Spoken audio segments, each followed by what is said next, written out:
بسم اللہ الرحمن الرحیم۔ گرین آرٹ کی طرف سے آپ سب کو السلام علیکم۔ معزز دوستو، آپ سے ریکویسٹ ہے کہ ہمارے چینل کو سبسکرائب کر لیں، بیل آئکن کو پریس کر لیں تاکہ آپ کو اس طرح کی مزید معلوماتی ویڈیوز ملتی رہیں۔ آج کا سوال ہے، ایک شخص اللہ کا کلام پڑھتا ہے اور بیمار پر پھونکتا ہے تو اس کو شفا ہو جاتی ہے، اگر غیر مذہب کے کسی آدمی کو پھونک ماریں تو کیا اس کو بھی اتنا ہی فائدہ ہوگا؟ جواب میں واصف صاحب فرماتے ہیں، غیر مذہب شخص تو پھر بھی غیر مذہب ہے، اگر کوئی شخص دنیا سے گزرا ہوا ہو پھر بھی اثر ہو جاتا ہے۔ پرانی قبروں پر نئی پھونک مارو تو وہ ٹھیک ہو جاتی ہیں، بلکہ پرانی قبروں سے نئے بندے ظاہر ہو سکتے ہیں۔ یہ ایک لمبی کہانی ہے۔ بڑی آسان بات ہے کہ جو کچھ تھا وہ اب بھی ہے۔ کوئی چیز ایسی نہیں جو دنیا سے نکل گئی ہو، ہر نکلی ہوئی چیز موجود ہے۔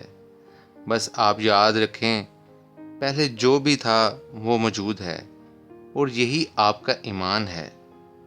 اگر آج سے پہلے جتنا کچھ ہو چکا ہے اسے بھول جاؤ تو پھر آپ کا ایمان نہیں رہتا ہے، آپ کے اسما نہیں رہتے۔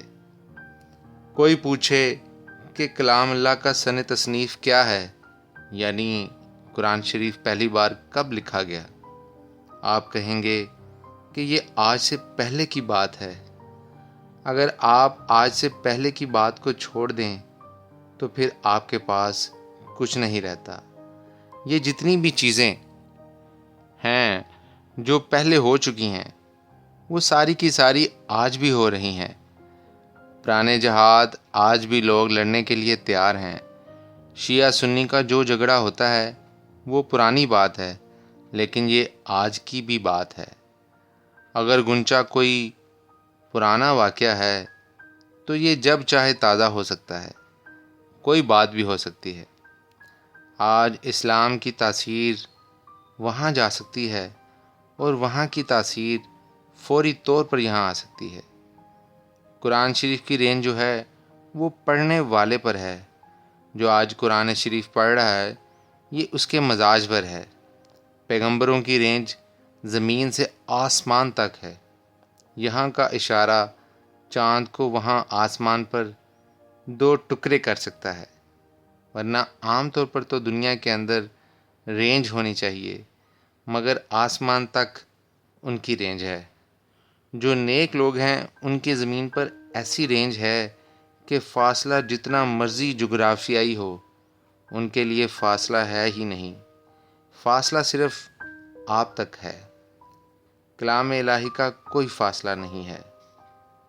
قرآن پاک سے اس کی سند ہے کہ حضرت سلیمان علیہ السلام کے دربار میں جس شخص کو کتاب اللہ کا علم تھا، انہوں نے کہا کہ دور سے تخت منگوانا کون سی مشکل بات ہے، اور پھر علم الکتاب نے دور سے تخت منگوا لیا۔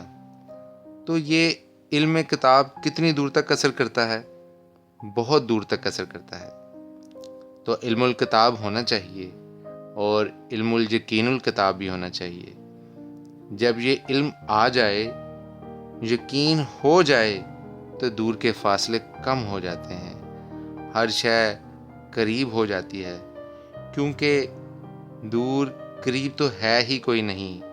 جس طرح سورج کی نسبت سے کوئی دور قریب نہیں ہے، جیسے آج جہاں دن ہے تو 20 میل پرے بھی دن ہی ہے، ایک جیسا سورج چمک رہا ہے۔ اگر آپ سورج کے ذریعے پیغام دو تب بھی ہر جگہ پیغام سیٹ ہو جائے گا۔ تو یہ فاصلے ایسے ہی ہیں۔ پیدل چلو تو فاصلے دور ہیں، اگر تیز رفتاری سے چلو تو فاصلے کم ہو جاتے ہیں۔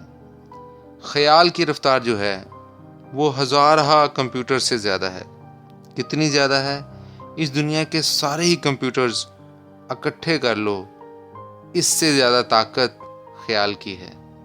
مکمل طور پر جہاں بھی جو خیال ہے وہاں خیال پہنچ سکتا ہے۔